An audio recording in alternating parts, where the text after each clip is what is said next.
भाजप आमदार मंदा म्हात्रे यांनी आज स्थानिक भाजपला घरचा आहेर दिला आहे।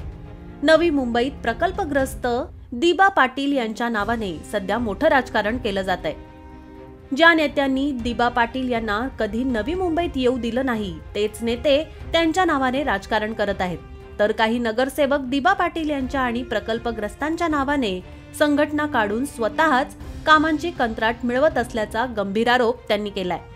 मराठ्यांना आरक्षण मिळाल्याशिवाय मागे हटणार नाही असा निर्धार करणाऱ्या मनोज जरांगे पाटील यांची वाटचाल उद्यापासून मुंबईकडे होणार आहे। 23 डिसेंबर 2023 रोजी घोषणा करून 20 जानेवारी पर्यंत सरकारला कुणबी आरक्षण द्या, नाहीतर मुंबईत उपोषण करणार असल्याचा इशारा दिला होता।